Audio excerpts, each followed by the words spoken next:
সীমাবদ্ধতা সত্ত্বেও স্বল্প সময়ে নির্বাচনের প্রস্তুতি নিচ্ছে কমিশন। ভোটের আগে আইনশৃঙ্খলা পরিস্থিতির উন্নতির আশ্বাস সিইসি। সাংবাদিক তুহিন হত্যায় জড়িত থাকার কথা স্বীকার করেছে আসামি স্বাধীন, জানালো র্যাব। এ পর্যন্ত মোট গ্রেপ্তার 7। নিষিদ্ধই থাকছে ঢাকা বিশ্ববিদ্যালয়ের হলগুলোর রাজনীতি।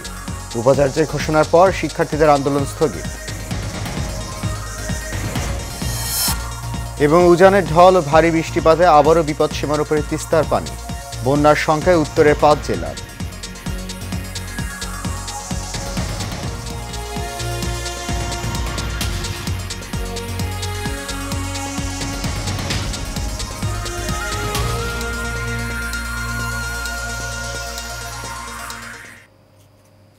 সবাইকে স্বাগত জানাচ্ছি এশিয়ান নিউজে। আপনাদের সাথে আছি আমি সৈয়দ মাহিউজ্জামান মুখর। শুনছেন বিআরবি কেবল ইন্ডাস্ট্রিজ লিমিটেড সংবাদ শিরোনাম। যাচ্ছি পুরো খবরে।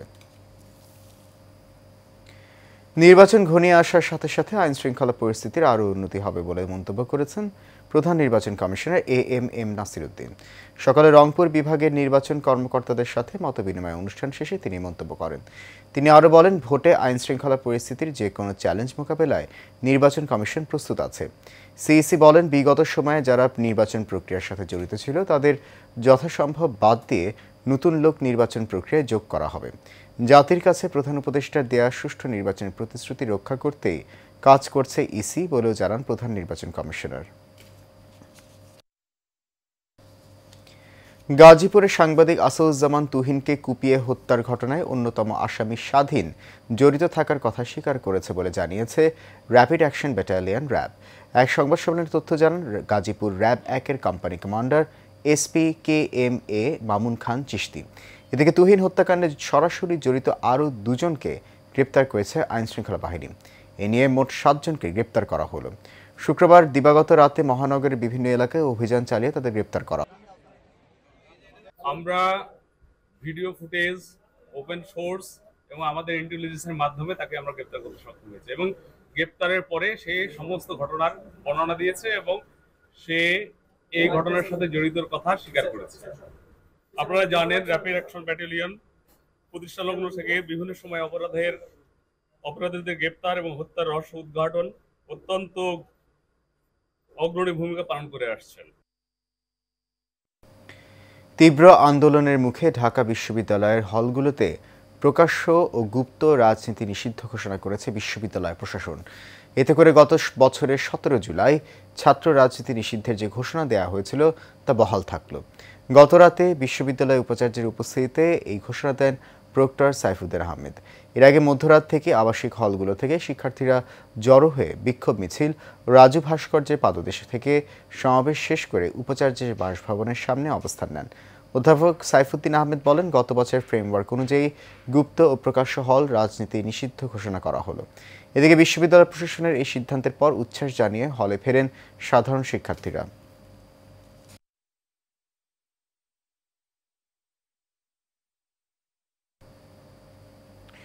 উজান থেকে নেমে আসা পাহাড়ি ঢল ও ভারী বৃষ্টিপাতের কারণে তিস্তা নদীর পানি ডালিয়া পয়েন্টে বিপদসীমার উপর দিয়ে প্রবাহিত হচ্ছে। শুক্রবার রাতে এই পয়েন্টে পানির সমতল রেকর্ড করা হয়েছে 52.15 মিটার, যা বিপদসীমার ওপরে। বন্যার পূর্বাভাস ও সতর্কীকরণ কেন্দ্র জানায়, গতকাল সকাল 9টা থেকে রাত 9টা পর্যন্ত ডালিয়ায় পানি 29 সেন্টিমিটার বেড়েছে। তিস্তা অববাহিকায় আগামী 72 ঘন্টায় ভারী বৃষ্টিপাতের সম্ভাবনা রয়েছে। এর ফলে পানি বেড়ে নতুন করে বন্যা হতে পারে। বিশেষ করে লালমনিরহাট, নীলফামারী, রংপুর ও কুড়িগ্রাম জেলার তিস্তা নদী সংলগ্ন নিম্নাঞ্চলগুলোতে এই ঝুঁকি বেশি বলে জানিয়েছে বন্যা পূর্বাভাস ও সতর্কীকরণ কেন্দ্র। নারায়ণগঞ্জের সোনারগাঁয়ের নানাখী এলাকায় সরকারি খালে বিষাক্ত বর্জ্য ও সিমেন্ট মিশ্রিত বালি ফেলে ভরাটের ফলে পানিবন্দী 3 থেকে 4 শতাধিক পরিবার। প্রতিনিয়ত ময়লা পানি মারিয়ে চলাচল করতে হচ্ছে স্কুল, কলেজ, মাদ্রাসার শিক্ষার্থীসহ স্থানীয়দের। এ বিষয়ে উপজেলা প্রশাসন সহ বিভিন্ন দপ্তরে অভিযোগ দিয়েও কোনো প্রতিকার পাচ্ছে না বলে অভিযোগ এলাকাবাসীর। পনির ভুইয়ার রিপোর্ট, জানাচ্ছেন জাবালুন নূর। শীত, গ্রীষ্ম, বর্ষা নয়, সারা বছরই পানিতে তলিয়ে থাকে নারায়ণগঞ্জের সোনারগাঁ উপজেলার সাদিপুর ইউনিয়নের কাছালিয়া পাড়া এলাকা। সরকারি খাল ভরাটের ফলে পানি নিষ্কাশন বন্ধ হয়ে প্রায় সারা বছরই তলিয়ে থাকে এই এলাকা। যে কারণে স্কুল, কলেজ, মাদ্রাসার কোমলমতি শিক্ষার্থীরা পানি মাড়িয়ে অথবা ঝুঁকি নিয়ে বাঁশের সাঁকো দিয়ে করছেন চলাচল। শত শত পোলাপান স্কুলে, প্রাইমারি স্কুলে আসে, যাতায়াত করে, চলাফেরা খুবই কষ্ট। আপনারা দেখতে পাচ্ছেন সাউকা দিয়ে একজনের বাড়ি থেকে আসে এবং জনবিচ্ছিন্ন হয়ে রয়েছে পানির জন্য।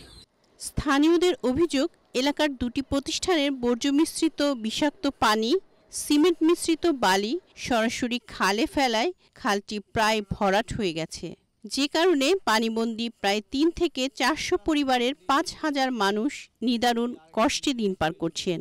বারবার বিষয়টি সংশ্লিষ্ট কর্তৃপক্ষ সহ প্রশাসনকে জানানো হলেও নেওয়া হয়নি ব্যবস্থা। 3-4টা মিল আছে, এই মিলের বর্জ্য যে খালটা দিয়া, সরকারি খাল দিয়া নামতো, বর্তমানে সেই খালটা একেবারেই বন্ধ, পানি নিষ্কাশনের কোনো সুযোগ নাই। এই পানিতে সবসময় ডুবানো থাকে, এলাকার লোক চলাফেরা করতে অনেক কষ্ট হয়ে যায়। তা আমরা খুব দুর্দশায় আছি। উপজেলা নির্বাহী কর্মকর্তা বলেন, এ বিষয়ে সহকারী ভূমি অফিসারকে দায়িত্ব দেওয়া হয়েছে। খাল পুনরুদ্ধারে আইনগত ব্যবস্থা নেওয়া হবে। ইতিমধ্যেই আপনার কাছ থেকে শোনার পরে এসিল্যান্ড কাঁচপুর, যেহেতু এটি সাদিপুর ইউনিয়নে অবস্থিত, এসিল্যান্ড কাঁচপুরকে বলা হয়েছে এটি তদন্তপূর্বক আমরা যদি সত্যতা মিলে যে আসলে সরকারি খাল ভরাট করা হচ্ছে, তাহলে আমরা বিধিমুতাবিক আইনানুগ ব্যবস্থা গ্রহণ করব। তাদেরকে দ্রুত পানিবন্দী মুক্তকরণের জন্য যেভাবে আমাদের ব্যবস্থা নেওয়ার প্রয়োজন, যত দ্রুত ব্যবস্থা নেওয়ার প্রয়োজন, সেটি আমরা অতি দ্রুত ব্যবস্থা নেব। খাল পুনঃখনন সহ যত্রতত্র বর্জ্য মিশ্রিত পানি ফেলা বন্ধ করতে ব্যবস্থা নেয়ার দাবি স্থানীয়দের। জামালুন নূর, এশিয়ান টেলিভিশন।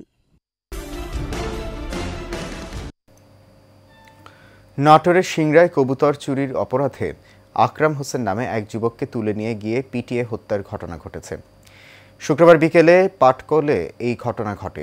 স্থানীয়রা ও নিহতের স্বজনরা জানায়, কয়েকদিন আগে সিংড়ার পাটকলে মাসুদ করিম মিঠু নামে এক খামারির কবুতরের খামারে চুরির ঘটনা ঘটেছিল। হোসেনকে সন্দেহ করে গ্রামবাসীদের কাছে বিচার দেয় মিঠু, কিন্তু সেই গ্রাম্য সালিশে অভিযুক্ত আকরাম উপস্থিত হয় না। পরে মিঠু ও তার অন্য সহযোগীরা মিলে আকরাম হোসেনকে একটি ঘরে আটকে রেখে মারধর করে। পরে স্থানীয়রা আকরামকে উদ্ধার করে সিংড়া উপজেলা স্বাস্থ্য কমপ্লেক্সে নিয়ে গেলে চিকিৎসকরা তাকে মৃত ঘোষণা করে।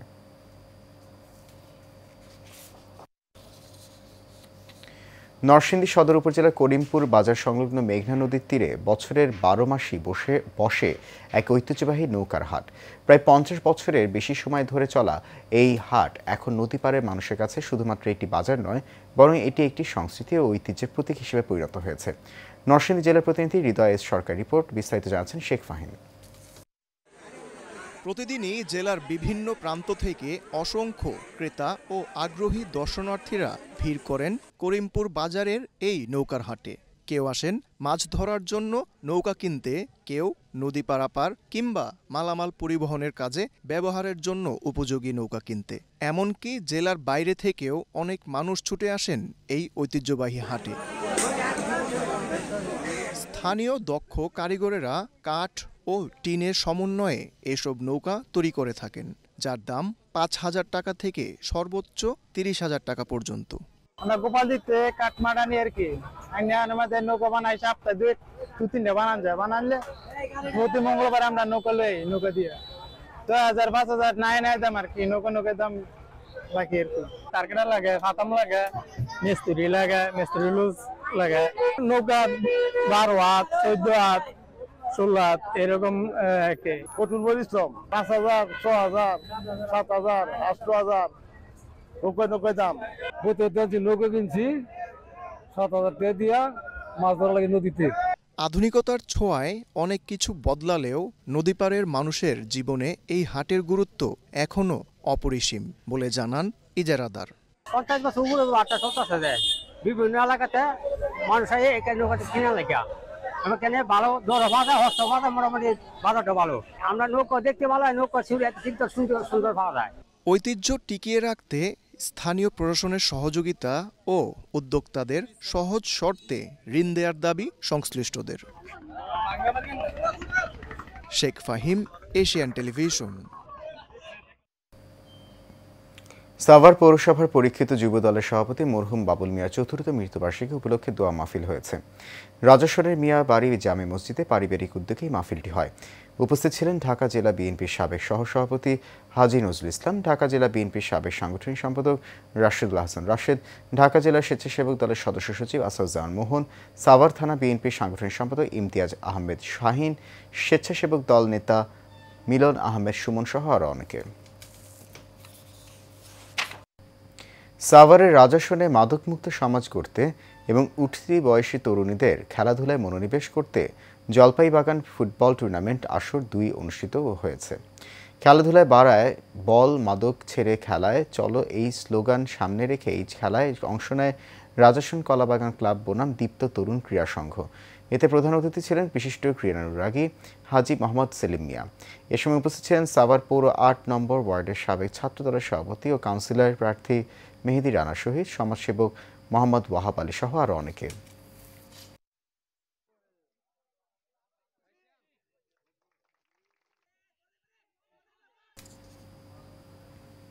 শেষ করবে এশিয়া নিউজ, তার আগে বিআরবি কেবল ইন্ডাস্ট্রিজ লিমিটেড সংবাদ শিরোনামগুলো জানিয়ে দিচ্ছে আরও একবার।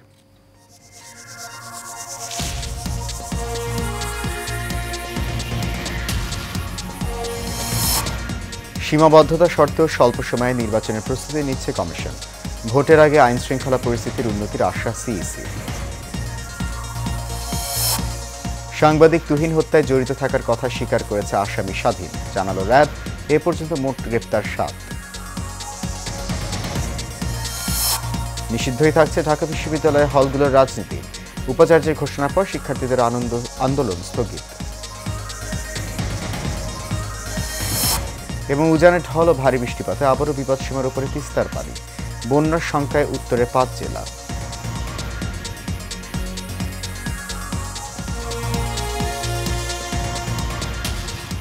এশিয়া নিউজ এ পর্যন্ত। আমাদের পরবর্তী সংবাদ দেখার আমন্ত্রণ রইল। এখন সঙ্গে থাকার জন্য অনেক ধন্যবাদ সবাইকে।